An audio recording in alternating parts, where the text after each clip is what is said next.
Welcome back my dear students. I am Dinesh Sharma in physics की बात। आप सभी का हार्दिक स्वागत। आप सब कैसे हैं? मुझे उम्मीद है कि आप सभी ने एरर एनालिसिस का पिछला वीडियो जिसमें थियरी था वो पूरा कर लिया होगा। यस और नो? पूरा कर लिया है, दैट्स गुड। तो जिन लोगों ने पूरा नहीं किया है पहले उनको वो पूरा करना पड़ेगा, तभी वो एरर एनालिसिस का प्रैक्टिस प्रॉब्लम कर पाएंगे, नहीं तो उनको कुछ भी चीज़ समझ नहीं आएगी। Is it? एरर एनालिसिस में आज हम जो करने वाले हैं वो क्या क्या करेंगे, इस लेक्चर के ख़त्म होने के बाद आप फील करेंगे कि आप में कॉन्फिडेंस आया है एनसीईआरटी क्वेश्चंस को सॉल्व करने का, प्रैक्टिस प्रॉब्लम्स को देखने का एरर एनालिसिस में, और साथ में आपका एक साक्षात्कार होगा पिछले जो हमारे जेई और नीट के क्वेश्चन थे उनके साथ। तो पिछले कुछ सालों में जो नीट में और जेई में, स्पेशली जेई मेन में जो क्वेश्चन आते रहे हैं इस चैप्टर के, इस टॉपिक के कंसर्न, हम वो क्वेश्चंस भी यहाँ पर कवर करेंगे। तो शुरुआत किया जाए। पहला क्वेश्चन हम लिख चुके हैं यहाँ पर। फर्स्ट क्वेश्चन इज़, हमारे पास दो रेजिस्टेंस हैं। 10th क्लास में आपने पढ़े थे रेजिस्टेंस। करंट के फ्लो को कंट्रोल करने के लिए जो सर्किट एलिमेंट होता है ना, उसको हम रेजिस्टेंस कहते हैं। ये R1 है और एक रेजिस्टेंस और है जिसका नाम है R2। तो ये R2 है, इसका वैल्यू दिया हुआ है। अब इसका वैल्यू का मतलब क्या हुआ कि रेजिस्टेंस का वैल्यू तो है 100 ओम, राइट, लेकिन जब वो मेज़र किया होगा तो उसमें ±3 यानी 3 ओम ऊपर 3 ओम नीचे, यानी 103 या 97, 3 आगे 3 पीछे, तो उतना एरर हुआ होगा। 97 से लेकर 103 तक इसका वैल्यू कहीं लाई कर रहा होगा। और ये 200 ओम का रेजिस्टेंस है सेकंड वाला, और इसमें एरर है हमारा 4 ओम का। तो 4+ या 4- में यहाँ भी एरर हुआ होगा।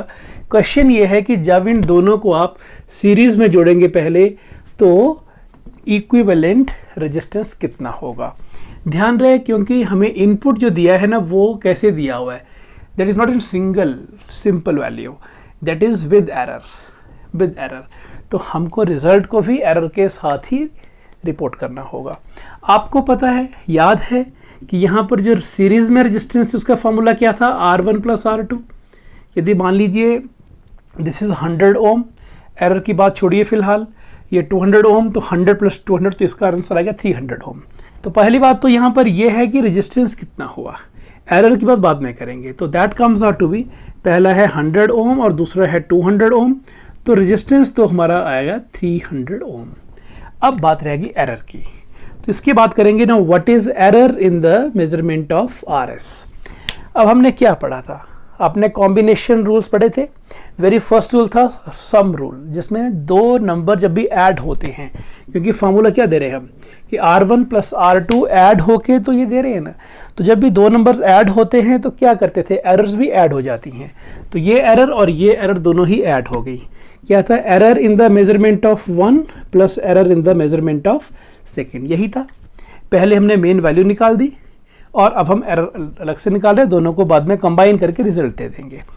तो कितना हुआ error in the measurement of first, ये है error, this is 3 ohm, and error in the measurement of second कितना हुआ, दिस इज 4, तो 3 + 4 ohm, this is equal to 7 ohm. तो हमारा रिजल्ट कितना आ गया, देयरफॉर R और RS कह लीजिए, ये कितना हो गया, क्या कहेंगे, देखिए पहले लिखेंगे इसकी वैल्यू, कितना आपने निकाला वैल्यू अभी, 300 ओम। Is it? यानी पहले तो कैलकुलेशन करके आप इसका रेजिस्टेंस निकाल रहे हैं और फिर आप साथ में एरर को रिपोर्ट कर रहे हैं। तो एरर शुड बी ± कितना, this is 7 ohm. Is it clear? That mean हमारा जो फाइनल आंसर आएगा वो 307 और इससे कम करिए 293, इसके बीच में कहीं पर होगा। तो ये एरर के साथ ही रिपोर्ट करना है। तो हमने ये कॉम्बिनेशन ऑफ एरर का जो वेरी फर्स्ट क्वेश्चन था हमने उसको ऐसे एड्रेस किया। सेकंड क्वेश्चन लेते हैं कि जब यही रेजिस्टेंस है और ये रेजिस्टेंस हमने कैसे लगा दी, अब ये सीरीज़ की बजाय लगा दी पैरेलल में। पैरेलल कॉम्बिनेशन ऑफ रेजिस्टेंस कैसा था, जरा ध्यान दीजिए। हमारा एक रेजिस्टेंस कुछ ऐसे था एंड दूसरा रेजिस्टेंस ऐसे था। 10th क्लास में हमने किया था, ऐसा भी याद आ रहा होगा आपको। ये R1 है और ये R2 है, और हमने ये भी पढ़ा था कि यहाँ पे फॉर्मूला क्या होता है, 1/RP। RP mean parallel resistance, equivalent resistance क्या होगी, यानी इन दोनों को हटाकर यदि मैं एक सिंगल रेजिस्टेंस लगा दूं और जो इसका मीनिंग है वही उसका मीनिंग हो, उसको RP कहते हैं। तो दो जब भी रेजिस्टेंस दिए होंगे वहाँ से आरपी कैसे निकालते हैं, आपको पता है इस बात का। What is 1/RP? 1/RP is 1/R1 plus 1/R2। इसका फार्मूला भी हम करते हैं, take the LCM, R1 R2 R2 plus R1, मैं लिखता हूँ R1 प्लस R2, पर ध्यान रहे ये 1/RP है। What is RP? तो इसका वो इन्वर्स लेना पड़ेगा, तो taking inverse, this is R1 R2 divided by R1 plus R2। तो पैरेलल सर्किट में इक्विवेलेंट रेजिस्टेंस निकालने का ये फार्मूला है। ध्यान रहे ये फार्मूला किसका है, एरर का नहीं है, ये इक्विवेलेंट रेजिस्टेंस निकालने का है। मतलब भूल जाओ कुछ टाइम के लिए आपको एरर दिया हुआ है। आपको यदि ये दिया होता कि R1 इज 100 ओम, 100 ही तो है, and what is R2? R2 is 200 ओम, तो what will be the equivalent resistance? तो आप यहाँ करते कि देयरफॉर RP इज इक्वल, ऐसे ही करना, आपको पहले वैल्यू निकाल देंगे। तो R1 R2 mean 100 into 200 divided by 100 plus 200, so that becomes 2 और आगे कितने जीरो बने, डिवाइडेड बाय 300, तो दैट बिकम्स 200 बाय 3, तो ये हमारा हो गया 66.7 ओम। तो ये तो जी RP निकल गया है ना। अब हम निकालेंगे एरर। तो एरर कैसे निकालना, तो जरा यहाँ पर बी टेक्निकल। यहाँ बेसिकली जो एरर निकालने का फॉर्मूला है थोड़ा हटके है, ध्यान से जरा। हमने क्या बोला था, अभी सोचिए, मैं अभी काम नहीं कर रहा, मैं आपको एक आइडिया दे रहा हूँ कि z is equal to a plus B था ना सम में। तो ये सारी टर्म्स कहाँ थी, न्यूमरेटर में थी। इसका ये मतलब नहीं है, ये टर्म्स कहाँ पे है, ये टर्म डिनोमिनेटर में है। तो ये इसकी बजाय पहले ऐसे करना पड़ेगा आपको। तो इसको सॉल्व करके ऐसे करना है, ऐसे कभी नहीं करना है कि जैसे हमने पिछले क्वेश्चन में किया कि क्या किया, error in z is equal to error in a plus error in b, यही कहा मैक्सिमम एरर। अभी जो किया फर्स्ट पार्ट इसी क्वेश्चन का, क्योंकि वहाँ पर थे दोनों न्यूमरेटर में, यहाँ पर वो न्यूमरेटर में नहीं है, इसलिए ये टेक्निक यहाँ पर एप्लीकेबल बिल्कुल भी नहीं होगी। तो फिर तरीका क्या है, इसका मतलब हुआ कि 1/z is equal to 1/a plus 1/b कुछ और चीज़ है और ये कुछ और चीज़ है। तो यहाँ पर सम वाला कॉम्बिनेशन फार्मूला बिल्कुल भी एप्लीकेबल नहीं होगा। ओके, तो क्या एप्लीकेबल होगा फिर और कैसे निकालना है? तो आपको पहले ऐसे करना पड़ेगा, राइट, और इसके बाद इसको डिफ्रेंशिएट करना है आपको। और डिफ्रेंशिएट करके, तो डिफ्रेंशिएशन एक अलग से टूल है मैथमेटिक्स का। कौन सा टूल मैंने कहा, डिफ्रेंशिएशन। तो अभी तक हमने वो नहीं किया है, वो डिटेल में तो 12th में जाकर होता है। तो इसलिए हम क्या करते हैं, हम सीधा ही वो फार्मूला लिख लेते हैं। तो फार्मूला क्या रहेगा, तो this formula can be written as, ये जो फार्मूला है, दिस फार्मूला फॉर एरर क्या हो जाएगा, तो error in measurement of RP and divided by RP square is it equals to, यहाँ चलिए, error in measurement of R1 divided by R1 square. अब यहाँ चलिए ऊपर, पहले तो error in the measurement of R2 divided by R2 square, यानी कहीं भी 1/z is equal to 1/a plus 1/b की फॉर्म में हो तो आप इसको ऐसा लिख सकते हैं कि z में कितना error by z square, a में कितना error by a square, b में कितना एरर बाई b स्क्वायर। ये हमने पार्शियल डेरिवेटिव से करना है, लेकिन अभी हम इसको डेराइव नहीं कर रहे हैं। Is that clear? चलिए, अब इसका काम तो हो गया। ये वैल्यू कहीं लिख लें साइड में कि हमारा RP कितना आया है। ये RP आया है हमारा 66.7 ओम, क्योंकि जब रिजल्ट रिपोर्ट करेंगे तो ये वैल्यू प्लस माइनस एरर आएगी ना। अब हम एरर निकालने जा रहे हैं, तो एरर निकालने का काम तो काफ़ी आसान होगा। तो हमें यहाँ पे निकालना है एरर, हमें तो ये चीज़ निकालनी है। तो चीज़ कैसे आ जाएगी ये, तो error in the equivalent resistance will be equal to, इसको ले जाओ उधर, this is RP square and this is error in 1/R1 square and this is again it goes there RP square and this is error in second quantity और उसका square हो जाएगा। Is it clear? आगे चलते हैं। अब देखो RP by R1, what is RP? अभी निकाला है आपने 66.7। What is R1? It is 100। इसका भी स्क्वायर, इसका भी square, multiplied by, this is R1 में एरर, तो R1 में एरर कितना है 3। आगे चलिए, RP square by R2 square, what is RP? Parallel में कितना है इक्विवेलेंट 66.7 बाय R2 सेकंड कितना हुआ, दिस इज 200 और इसका भी स्क्वायर हो गया, मल्टीप्लाइड बाय कितना है ये एरर इन द सेकंड, वो कितना है एरर ये है, ध्यान रहे ये R है और ये डेल्टा R है, ये क्वांटिटी है यानी ये वाली और ये एरर है यानी ये वाली। Is it clear? तो एरर कितना है यहाँ पर 4। अब इसको सॉल्व करना पड़ेगा आपको और वहाँ से हमारा आंसर निकल जाएगा 66.7 square and this is 3/100 and plus it is 4/200। अब इसको सॉल्व करिएगा और ये आंसर हमारा लगभग 1.8 आ जाता है। Is it? आप इसको सॉल्व करिए, सिंपल सा है mathematics, you try it and this is 1.8। तो हमने अपना आंसर क्या रिपोर्ट करना है अब? Therefore, the equivalent resistance is तो RP कितना हो गया, एक तो हुआ RP ये विदाउट एरर, लेकिन अब हमें एरर का भी पता लग गया, तो एरर कितना इसमें हुआ 1.8 ओम। तो ये हुआ जी, ये एब्सोल्यूट वैल्यूज है, यानी यहाँ हमने परसेंटेज की बात नहीं की, हमने प्योरली वैल्यू दिया कि ये था आरपी और इसमें इतना एरर हो गया, इतना आगे या इतना पीछे हो सकता है। एक बात नोटिस किया आपने, यहाँ पर जो एरर आया वो इन दोनों से कम है और ये जो वैल्यू था ये भी इन दोनों से कम था।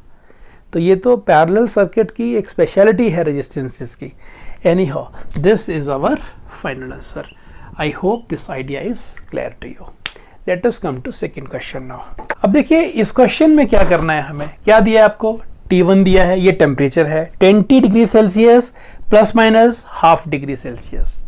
एक और टेम्परेचर है जब इंक्रीज हो गया 20 से 50 तो ये आ गया।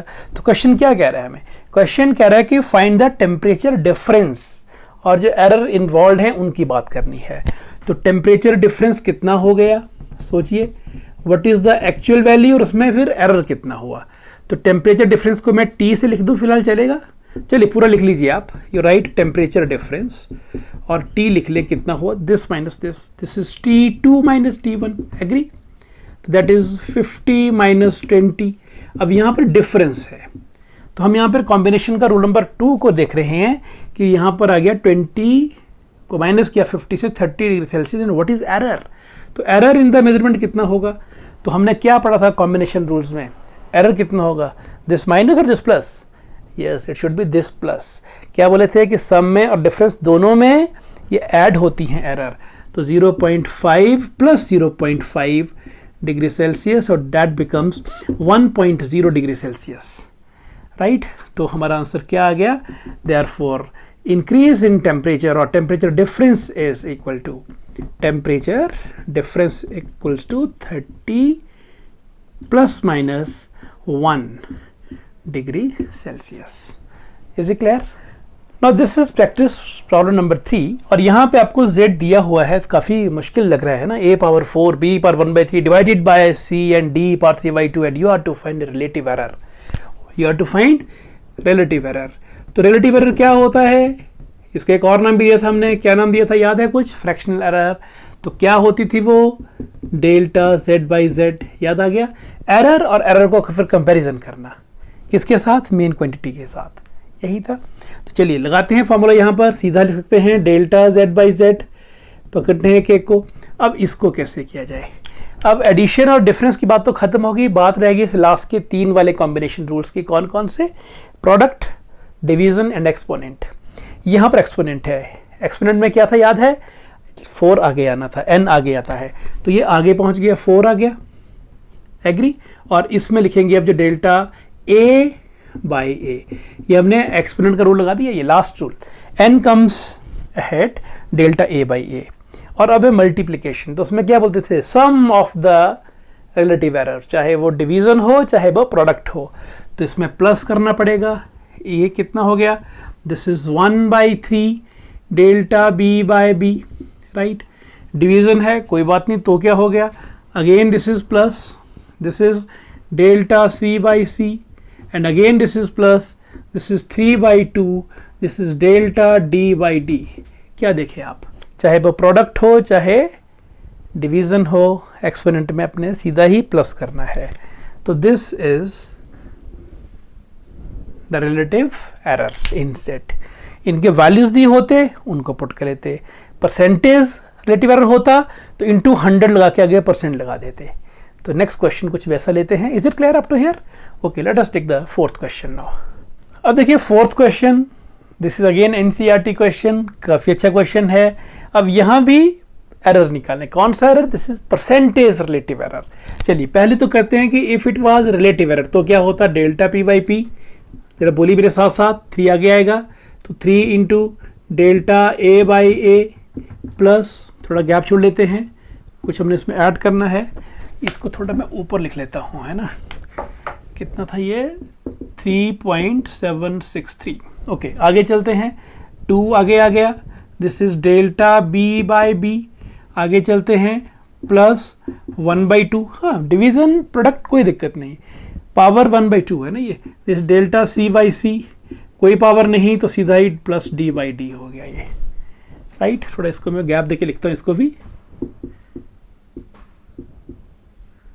चलिए, अभी हमें रिलेटिव एरर नहीं निकालना है, हमें निकालना है परसेंटेज एरर, यानी इंटू 100 इंटू परसेंटेज में क्या करना है? इंटू 100 करना है, इंटू 100। तो सबको हमने 100 से मल्टीप्लाई कर दिया, तो ये हमारा अब आ गया परसेंटेज एरर। तो अब चाहो तो यहाँ पर आगे परसेंट लिख लीजिए। तो हमें यहाँ पर परसेंटेज एरर दिए हैं सारे, यानी ये सारा ही दे दिया इकट्ठा। ए में कितना है? 1%, ये बी में, ये सी में, ये डी में, तो क्या लिखेंगे? 3 into this is 1%। Is it given? Plus, अब चलिए बी में कितना है? तो बी में परसेंटेज एरर पूरा दिया है, कितना? 3%। आगे चलते हैं, हाफ इंटू सी में कितना परसेंटेज एरर दिया हुआ है? सी वाला कहाँ गया? This is 4%। और प्लस डी में भी दिया हुआ है कितना? 2%। This is 2%। Let us solve it. तो 3 + 6 + 2 + 2 इतना परसेंट आ गया। That comes out to be 369 and 4 13% आ गया। तो 13% माने 0.13।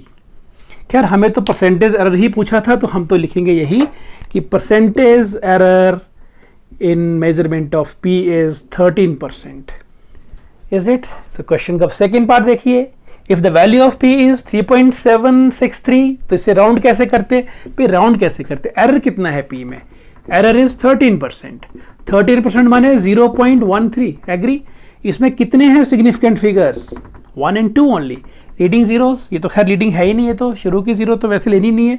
तो 2 सिग्निफिकेंट फिगर्स, तो result should be, it should be rounded to 2 significant figures.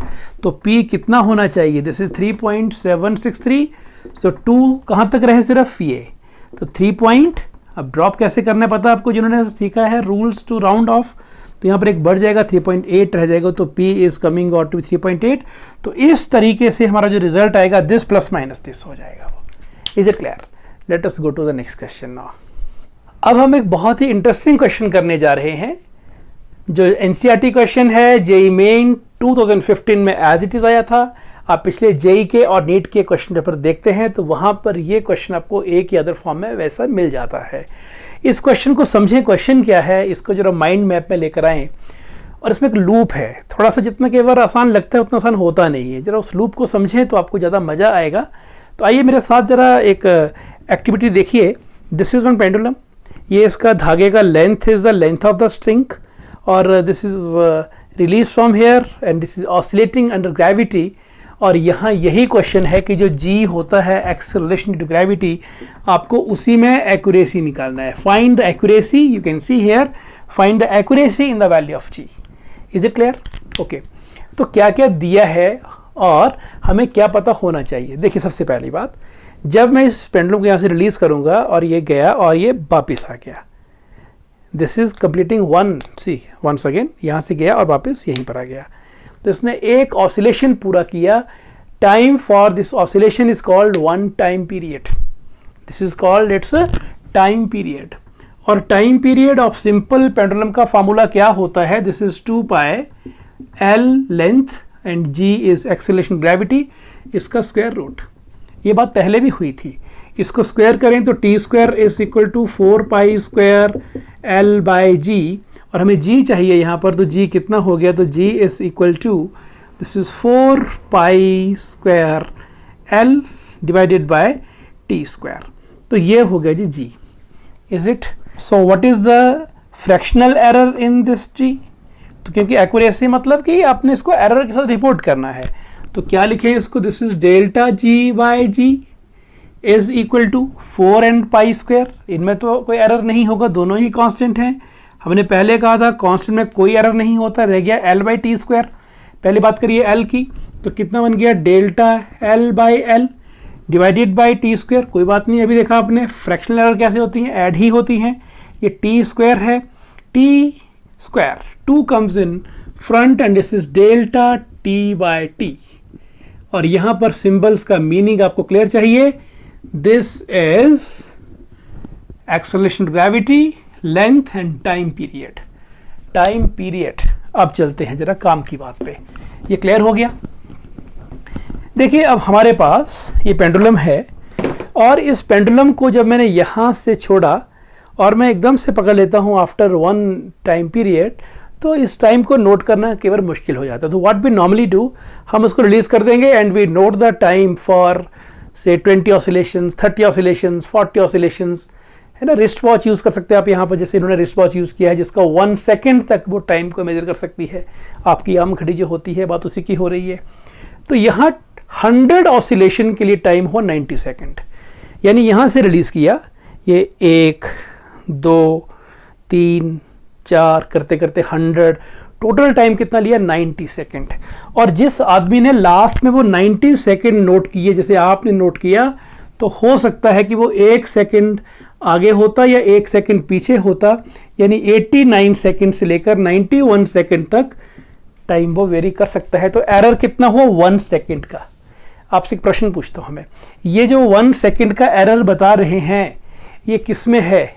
क्या ये एक ऑसिलेशन के टाइम नोट करने में है या 100 ऑसिलेशंस के टाइम को नोट करने में है?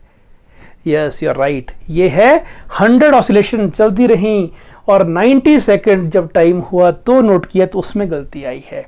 तो ध्यान रहे, ये जो 90 सेकेंड है ये टाइम है, राइट। अच्छा, मुझे कोई यहाँ पे पूछे कि एक ऑसिलेशन में कितना टाइम लगा होगा, लेट मी फाइंड, यानी व्हाट इज टाइम पीरियड। देखिए टाइम पीरियड एक स्पेसिफिक टर्म है ना। टाइम पीरियड 11th क्लास में ही इसको डिटेल में पढ़ते हैं आगे जाकर हम। टाइम पीरियड का सिंबल है टी, और ये कितना हो गया। अब यहाँ पर देखिए मैं ऐसा लिखूं कि time for how many 100 oscillations, कितना टाइम लगा जी बताइए। This is 90 second, agree. Time for 100 oscillation is 90 second. तो व्हाट इज टाइम पीरियड, क्या कहा था हमने, time period is time for 1 oscillation. तो कितना होता है, टाइम फॉर 1 ऑसिलेशन कितना हो गया, 90/100, इज इट 90/100। तो टाइम फॉर 1 ऑसिलेशन को ही क्या कहते हैं हम, यस बताइए, टाइम फॉर 1 ऑसिलेशन को ही टाइम पीरियड कहते हैं।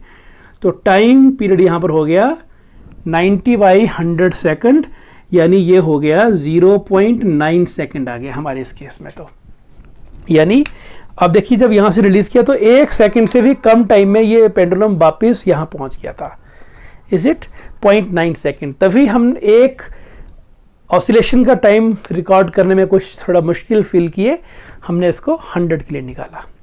Is it clear, okay. अब बात करते हैं इनका रिलेशन है कोई इस टाइम का और टाइम पीरियड का।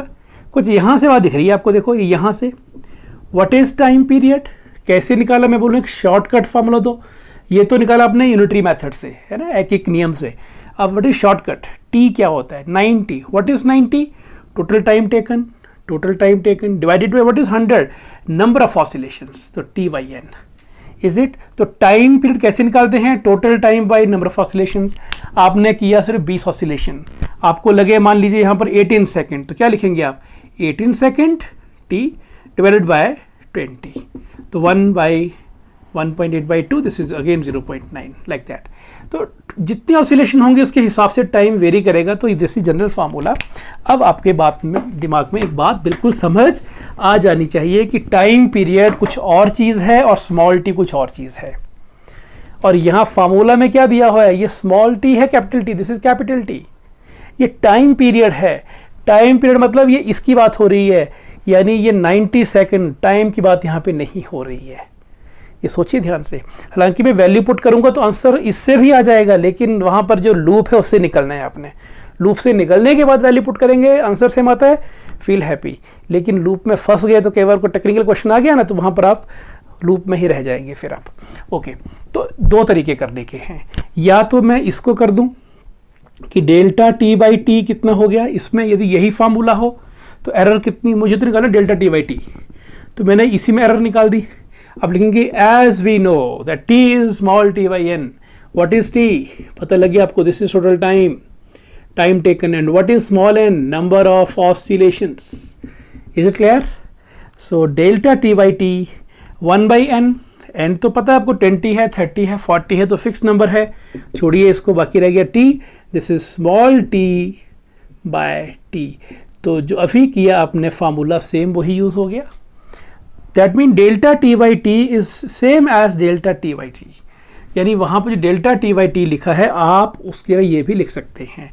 तो हमारे इस केस में डेल्टा टी बाई टी कितना है, क्योंकि टाइम पीरियड हमने नहीं निकाला, फॉर वन ऑसिलेशन कहीं बात नहीं हुई है, ये टाइम सारी की सारी ऑसिलेशंस का है, टोटल टाइम है ये। तो उसमें एरर कितना हुआ, तो टोटल टाइम आपने मेज़र किया 90 सेकेंड। सुनिए ध्यान से, आपने टोटल टाइम कितना मेज़र किया 90 सेकेंड, और एरर कितना किया 1 सेकेंड का, या तो 1 सेकेंड आगे या 1 सेकेंड पीछे। तो व्हाट इज एरर 1 सेकेंड का, व्हाट इज टाइम 90 सेकेंड। तो शुड आई से कि delta T by T is 1 by 90?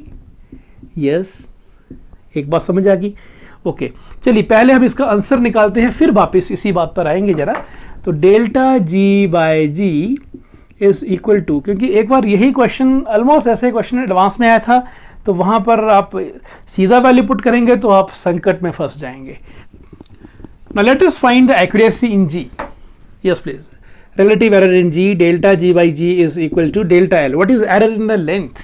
तो लेंथ में कितना एरर था 20.0 सेंटीमीटर, दिस इज 0.1 सेंटीमीटर लिखा था पहले हमने अभी, है ना, 0.1 डिवाइडेड बाय लेंथ कितना है 20.0, report it as it is 0.0 ताकि इंस्ट्रूमेंट का पता लगे कौन सा यूज किया हुआ है, plus 2 times delta T by T नहीं लिखा हमने यहाँ लिखा delta T by T, this is 1 by 90, 1 by 90, and that becomes 1 by 200, is it, and this is plus 2 by 90, and if you want to find accuracy you can find in percentage also. So this is a percentage accuracy, तो into 100% कर लीजिएगा, this is percentage accuracy, so that becomes, मैं यहाँ निकाल दूँ, इसको मिटा देते हैं, so that becomes 100 and this is 100 by 200 and this is plus 200 by 90, इतना परसेंट आ गया जी है। so this is 1 by 2, this is 0.5 plus this is 20 by 9, 9 2s are 18, 2 2 2, okay, up to 2 place काफ़ी है percent, so that becomes 2.72%, roughly we can say that is equal to how much, we can say this is up 3%, so that means हमारा जो accuracy in जी है वो इतना आ गया। अब एक काम और करते हैं, मान लो हमने ये 1 by 90 जो किया, जरा इसके ऊपर मैं डिस्कशन फिर से कर रहा हूँ, आंसर इज क्लियर? ओके, मैं फिर से कहूँ, मैंने क्या कहा था, t is equal to T by N, that mean delta T by T is equal to delta T by small T. ये वैल्यू यहाँ पर दिया था हमने 1 by 90, क्या मैं सीधा करता इससे तब भी आंसर निकलता? ओके, तो अल्सो यदि जो यहाँ पर आपने वो किया था वाला पार्ट जहाँ से अपने 1 by 90 निकाला था, मैं उसको रिप्लेस कर रहा हूँ एक और तरीके से। देखिए तरीका क्या है, व्हाट इज टाइम पीरियड, कैसे निकालते, टाइम पीरियड कितना होता है टी बाई एन, टी कितना था, how much time you took 90 divided by oscillation कितने थे 100, this is 90 by 100 second, this is time period, is it? And what is delta T, delta T निकालना थोड़ा technical काम जरा है ना, ये तो हो चुका है ना, डेल्टा टी कैसे निकाला जाए, व्हाट इज डेल्टा टी, क्योंकि टी तो निकल चुका है, लेकिन व्हाट इज डेल्टा टी, तो डेल्टा टी माने कि what is the error in time period. सुनिएगा ध्यान से, जरा निकालिए इसको अपने आप, देखो फिर कंपेयर करिए। मैंने यहाँ से इसको रिलीज़ किया, ये हुआ जी 1 टाइम पीरियड। तो इस टाइम को, सिर्फ इस टाइम को नोट करने में कितना एरर हुआ ये पूछ रहा हूँ आपसे मैं। आपके पास नोन डेटा क्या है, ये 100 ऑसिलेशन, आपने पेंडुलम को पकड़ा और ये छोड़ दिया 1 2 3 4 100 तक, तब टाइम नोट हुआ 90 सेकेंड, वहाँ पर एरर गया 1 सेकेंड। 1 सेकेंड एरर गया कितने ऑसिलेशंस में, 100 ऑसिलेशंस में 90 सेकेंड तक। तो एक ऑसिलेशन में कितना एरर गया, this is 1/100 second, is it. तो what is delta T by T, सोचिए। तो 1/100 divided by what is T, 90/100। तो ये भी कितना आ गया, दिस इज अगेन 1/90। तो वही आ गया ना जो पहले पुट किया था, सेम वैल्यू। यानी आपने सीधा रख के आंसर निकाल दिया, आंसर सेम आ गया। लेकिन किसी क्वेश्चन में आपको थोड़ा घूमना पड़े, थोड़ा सोचना पड़े, तो अब आप क्लियर आपको हो गया कि ये टाइम है, इन ऑसिलेशन के हिसाब से इनको हम t/n करेंगे तो टाइम पीरियड आएगा। ये जो दिया होता है 1 सेकेंड, ये इसका एरर है, और टाइम पीरियड का एरर निकालना होगा तो आपको भाई ऑसिलेशन का नंबर करना पड़ेगा, तब निकलता है। Is it clear. Next question is about caesium clocks. आप ये मान के चलिए कि जो सीजियम क्लॉक होती है ना, ये मोस्ट एक्यूरेट क्लॉक्स होती हैं। क्वेश्चन में क्या दिया हुआ कि 2 सीजियम क्लॉक को हमने लगातार चला दिया, at the same time start किया, एंड आफ्टर 100 ईयर्स, तो टी कितना है 100 ईयर्स, उनमें कितना डिफरेंस मिला, सिर्फ और सिर्फ 0.02 सेकेंड का। तो इसका मतलब ये हुआ कि जो स्टैंडर्ड सीजियम क्लॉक है, यदि वो 1 सेकेंड का टाइम मेजर करती है, तो बताइए उसकी एक्यूरेसी क्या है, ये क्वेश्चन है। You can clearly see this is the question. Question पढ़ लीजिए एक बार फिर से। अब इस क्वेश्चन को करने के लिए पहले आपको यहाँ फ्रैक्शनल एरर निकालना पड़ना सीजियम क्लॉक के लिए। तो what is fractional error, yes please. So fractional error can be delta T by T, agree. So what is that, delta T 0.02 second, and what is T, time जिसके लिए चलाया for 100 years. 100 अब year में कितने days, वो लिख लीजिए 365.25 multiplied by, अब एक डे में कितने सेकंड बताइए आपको, 86400 सेकंड है ना। 8 से उल्टा चलिए इवन में, 86400 सेकंड। इसको सॉल्व करेंगे, that become 0.63 into 10⁻⁻11। This is the fractional error. इसका मतलब क्या हुआ, this is the fractional error. यानी एक सेकंड यदि ये मेजर करेगी तो उसमें चांस कितना है, divided by this, that mean 10⁻11 of 1, इतना, जो कि बहुत ही कम है। सिर्फ दिस इज द चांस कि ये गलत होगी। तो आप लगाइए कि इसका एक्यूरेसी कितना ज़्यादा है ना। नॉर्मली 0.1 होता तो 1/10 होता, मान लो 0.1 सेकेंड का होता, राइट। लेकिन ये 1 के नीचे 11 zeros, तो 1 सेकेंड का इतना हिस्सा। So there is one oral question for you, बिल्कुल पेन यूज नहीं करेंगे, ओरली करेंगे इसको। Percentage error in the measurement of mass is 2%, percentage error in the measurement of velocity is 3%। तो बताना आपको ये है कि काइनेटिक एनर्जी में परसेंटेज एरर कितना आएगा। ऑप्शन दे दूं मैं, जरा आप करिए calculate, let me give you option also. This is 6%, 8%, 10% और 12%। Yes please calculated. काफ़ी इजी क्वेश्चन था। पहले मास में कितना परसेंटेज एरर है, 2%, प्लस 2 आ गया ना था, 2 टाइम वेलोसिटी में कितना है 3%। तो कितना हुआ 3 to the 6 + 2 8%। तो किसने सही किया है, वेरी गुड। तो जिन्होंने किया है इजी। तो आप ऐसे क्वेश्चन ओरली भी कर सकते हैं, सीधा मास का निकाला, परसेंटेज दिया होता और फिर 2 टाइम वेलोसिटी। यदि ये मान लो फार्मूला होता है 1/2 mv3, तो क्या आंसर आता, वेलोसिटी का 3 है ना, तो 3 3s are 9 + 2 11। ओके, फार्मूला होता मान लीजिए m3v3, तब कितना आता, निकालिए फटाफट से, 3 टाइम्स मास का, तो 3 2s are 6 प्लस 3 और वेलोसिटी का 3 + 9, तो आता 15%। कोई और फार्मूला होता जिसमें मान लीजिए m⁵ एंड v⁵ होता, तो कितना आंसर आता, हरी अप, 5 टाइम मास का, तो 5 2s are 10% plus 6 time velocity का परसेंट, 6 3s are 18%। तो कितना हो गया, दिस इज 28%। तो ऐसे क्वेश्चंस आपने ओरली भी कर लेने हैं, एकदम से कहीं दिख जाए तो उसको तुरंत ही पहले ओरली मैच कर लिया करिए। Let us go to next question now. One more oral question, if the error in the measurement of radius of a sphere is 2%, right, एक स्फीयर है, उसका रेडियस को मेजर करने में एरर कर दिया आपने 2% का, तो बताइए इसके वॉल्यूम में कितना एरर करेंगे आप। तो वॉल्यूम का क्या होता है फॉर्मूला, 4/3 पाई आर क्यूब।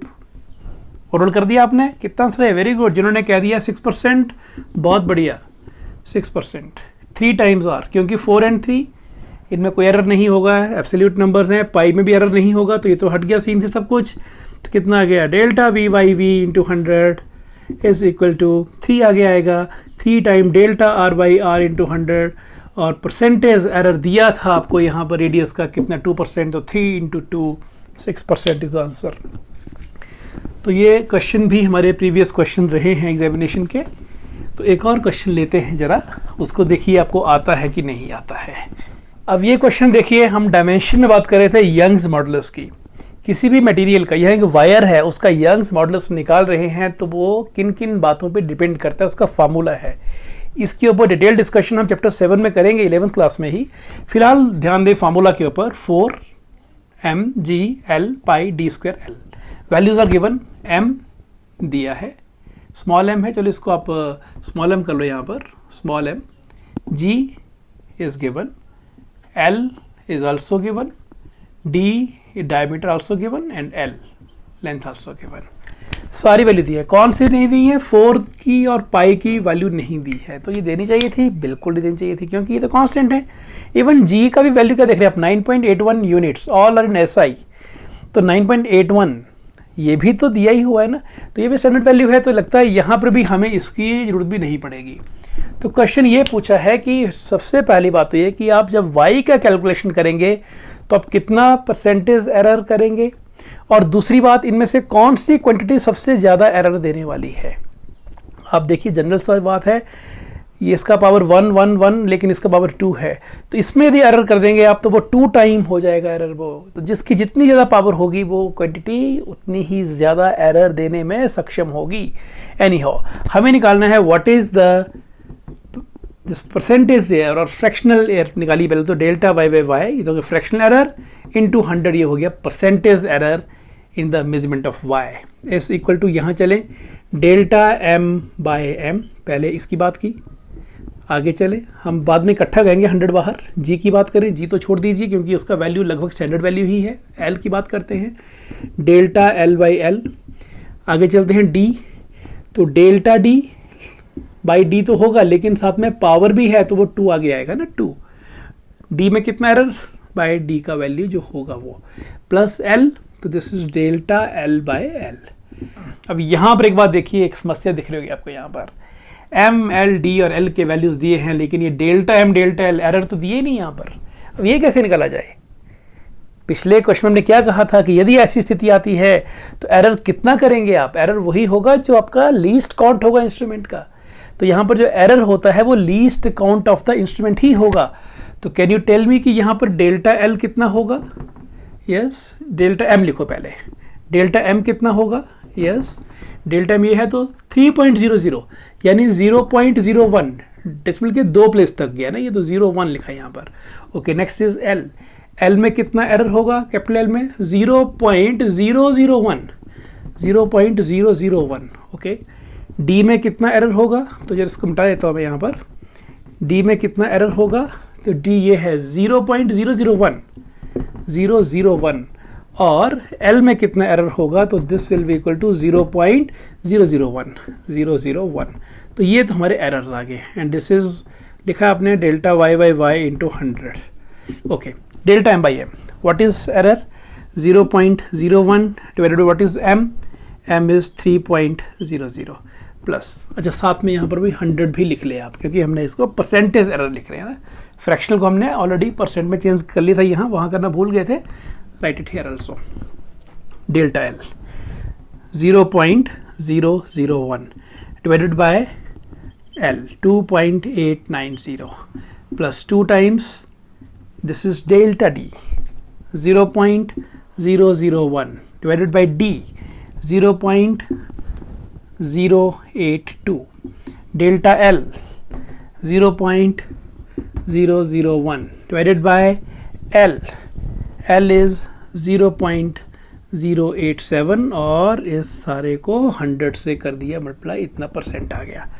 तो कितना आ गया देखो, पॉइंट क्या गया इसमें, दो प्लेस हैं, this is 1/300, we can easily omit the places. आगे चलते हैं, ये 1 है, यहाँ भी 3 प्लेस, तो 1/2890 हो गया G, plus 2 multiplied by this is 1/82, क्योंकि इसके बाद 3 प्लेस एंड दिस इज, इसको लिखो ब्रैकेट में 1/87 और ये हो गया इंटू 100%। तो आप इसको सॉल्व कर लीजिएगा, that will come out to be 0.10, 0 100 फिर 0 1000, तो 300 3,000 फिर 3,000 चलता रहेगा और प्लस, तो इसको सॉल्व कर लेंगे आप, है ना, सिंपल मैथमेटिक्स है तो, and that will come out to be 0.0395 आ जाएगा ये ब्रैकेट के अंदर, बाहर कितना है 100%, so that will come out to be 3.95%। Is it clear? तो आपने इस क्वेश्चन में क्या सीखा कि जब आपको एरर नहीं दिए थे तब भी हम एरर निकाल सकते हैं, कैसे, लीस्ट काउंट एरर मानकर। तो आइए एक और क्वेश्चन करते हैं जो आप खुद कर पाएंगे इजीली। क्वेश्चन ये है कि we are having some metal piece and we want to find its relative density. आपने पढ़ा हुआ है कि what is relative density, this is density of a substance as compare to density of water at 4 degree Celsius. Is it clear? Density of substance as compare to density of water at 4 degree Celsius. हम इस reference में देखें तो question क्या दिया हुआ है, metal piece को पहले आपने एयर में वे किया तो वहाँ पर इसका वेट इतना आता है 5.00 प्लस माइनस 0.05 न्यूटन। उसी को अपने वाटर में वे किया तो इतना आ गया वेट। तो how to find the relative density, any guess? So we can write the relative density here, this is weight of metal in air, ये आपने आर्किमिडीज प्रिंसिपल किया था उसमें भी बात पढ़ी थी आपने, ये divided by loss of weight of metal in water, right? This is the formula now, is it?